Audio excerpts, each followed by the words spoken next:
बंगाल में बांग्लादेश जैसे हुए हालात, राज्यपाल ने सुनाया फरमान, क्या बंगाल में लगाया जाएगा राष्ट्रपति शासन?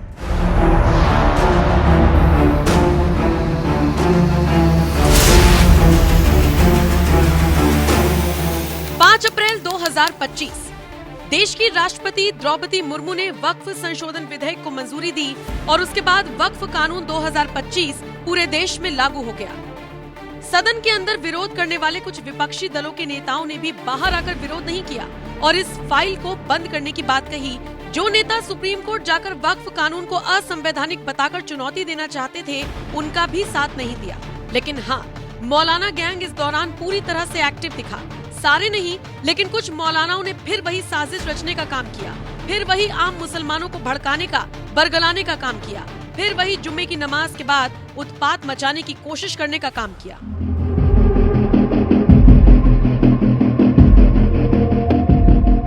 ऐसा नहीं कि यूपी, दिल्ली या किसी और राज्य में वक्फ कानून का विरोध नहीं हुआ, बिल्कुल हुआ। लेकिन जो हालात बंगाल में देखे गए, उसने पूरे देश की आत्मा को झकझोर कर रख दिया।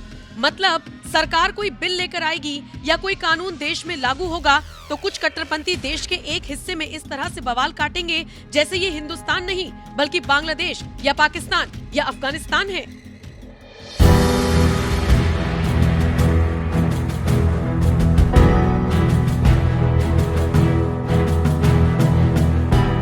कहीं पर भगवा झंडे का अपमान किया जा रहा है, कहीं पर शिव लिखी गाड़ी को तोड़ा फोड़ा जा रहा है, हिंदू लोगों को चिन्हित कर पीटा जा रहा है। और राज्य की सीएम क्या कर रही हैं?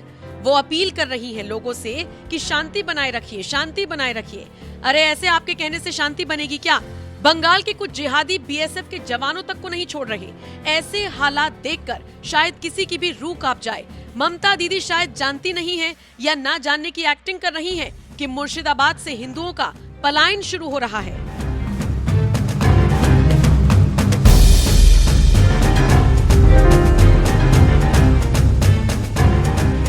और जो बचे कुछ हिंदू हैं, वो अब राज्य में राष्ट्रपति शासन की मांग कर रहे हैं। ये इतने डरे हुए हैं कि उनका साफ साफ कहना है कि यहाँ पर अराजकता है, गुंडागर्दी चलती है और हमें बचाया जाए। हम लोग को सुरक्षा चाहिए और कुछ नहीं चाहिए। आप लोग क्या क्या तोड़ा गया है? आप लोग क्या? हम लोग को दुकान तोड़ दिया है, आदमी को मार काट दिया है, ये सब तोड़ दिया है, ये सब चोरा के ले गया, लूटपाट करके ले गया सब कुछ। हम लोग का एक तो घर में जनाना आदमी सब छोटा लड़का बच्चा है हम लोग का, कैसे घर में रखे ला चाकू छुरी लेके घर में घुस जाके मर रहा है। हम लोग क्या करेंगे, कहाँ जाएंगे हम लोग, बताइए। हम लोग, मेरा घर में एक ठो बेटा है, मेरा बेलडांगा में रहता है, उतना कष्ट कर पुलिस लोग सब ये सब लोग मेरा बेटा को लेके आया, कितना कष्ट करके आया, चिल्लाया, घर में घुस जाके घर झाड़ू के तोड़ दिया, सब कुछ तोड़ के इतना किया जो मैं छोटा बच्चा था दम निकल गया था। यहाँ के सारे घर जला दिए गई है, सारे दुकानें जला दिया गया है। ये देखिए, नजारा देख लीजिए, ये नजारा देख लीजिए, दुकान का लूट कर लिया है। इसका इरादा ही ऐसा ही है, हिंदू लोग है, इसको मारो पीटो लूटो जो भी करो। हम लोग यहाँ चाहते हैं अगर शांत रहना है तो बीएसएफ कैंप एक परमानेंट रहना चाहिए। और जो तोड़फोड़ होता 4 घंटे से पहले, पुलिस का कोई नाम निशान नहीं।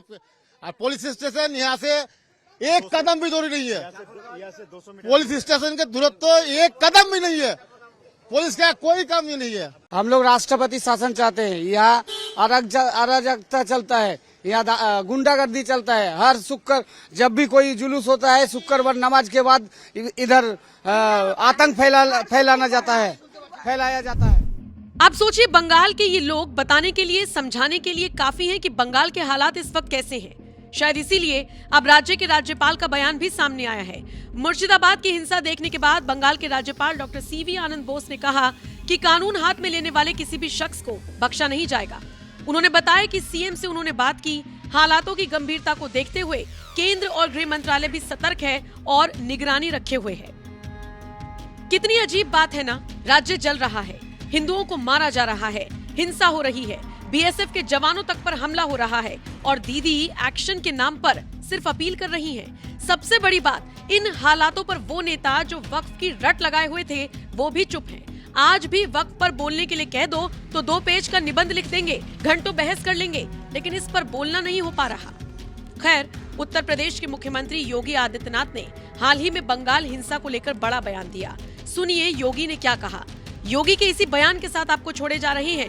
बाकी आप इस खबर को लेकर क्या राय रखते हैं, और बंगाल में जिस तरीके के हालात हैं, आपके हिसाब से क्या अब राष्ट्रपति शासन लगाने का वक्त आ गया है? कमेंट करके अपनी राय हमें जरूर दीजिएगा। ये व्यवहारिक धरातल पर भी दलित और वंचितों का अधिकार छीनने के अधिकारी होते हैं। आप देखते होंगे कहीं दलितों की झोपड़ी पर, उनकी जमीन पर कब्जा करने वाले कोई लोग होंगे तो इन्हीं दलों से जुड़े हुए लोग होंगे। ये सर्वाधिक कब्जा करते हैं। और ठीक बात है कि सरकार का डंडा है, सरकार उनको ठीक भी करती है, दुरुस्त भी करती है कि जिससे वे लोग गरीबों की, वंचितों की जमीनों पर कब्जा न कर सके। लेकिन फिर भी उनके द्वारा किस प्रकार के राग अलापे जाते हैं, हमें आश्चर्य होता है। ये वही राज्य है और ये देश वही देश है जिस देश में वक्फ के नाम पर लाखों एकड़ लैंड कब्जे की गई है। और उनके पास कोई कागज नहीं, कोई राजस्व रिकॉर्ड नहीं, और राजस्व रिकॉर्ड नहीं तो सभी को वापस लेने की कार्रवाई, जब इस संशोधन विधेयक संसद में पारित हुआ है और अब इस पर कार्रवाई हो रही है, तो इसके लिए हिंसा भड़काई जा रही है। हिंसा में आपने देखा होगा कल पश्चिमी बंगाल में मुर्शिदाबाद 3 हिंदुओं की निर्मम हत्या हुई, उनके घरों से खींच करके उनकी हत्या हुई। और ये सब कौन है? ये सभी वही दलित हैं, वही वंचित हैं, वही गरीब हिंदू हैं जिसको इस जमीन का सर्वाधिक लाभ मिलने वाला है, सर्वाधिक लाभ मिलने वाला है। ये लैंड राजस्व के रिकॉर्ड में फिर से आएगी तो एक गरीब भी हाई राइज बिल्डिंग का, मल्टी स्टोरी बिल्डिंग का लाभ उठा पाएगा, उसको भी वहां अच्छे फ्लैट सरकार बना करके उपलब्ध करवा देगी। इन्हें भय है कि दलितों को, वंचितों को, गरीबों को अगर ये हाई राइज बिल्डिंग मिल जाएगी तो इनका तो वोट बैंक समाप्त हो जाएगा, ये गुमराह करने की इनकी राजनीति हमेशा के लिए समाप्त हो जाएगी। इसलिए लोग हिंसा भड़का रहे हैं, हिंसा का रास्ता अपना रहे हैं। आप देख रहे होंगे सिटीजनशिप अमेंडमेंट एक्ट पारित होने में जिसका लाभ सर्वाधिक पाकिस्तान, बांग्लादेश या अफगानिस्तान में जो वंचित हिंदू था, दलित हिंदू था, उनको भारत की नागरिकता देने का काम, जो किन्हीं कभी भी भारत में आए थे, 5 वर्ष पहले आए थे, उनको जब नागरिकता देने के कार्यक्रम को प्रधानमंत्री मोदी जी ने आगे बढ़ाया, इन्होंने पूरे देश के अंदर आंदोलन शुरू कर दिया, अभियान चालू कर दिया, बड़े बड़े आंदोलन किए, तोड़फोड़ की, आगजनी की। लेकिन सरकार ने भी दृढ़ता के साथ उसका सामना किया और सामना करते हुए आज इस नागरिकता देने का कार्यक्रम प्रारंभ किया है। कहां जाएगा? पाकिस्तान में, बांग्लादेश में पीड़ित हिंदू कहां जाएगा?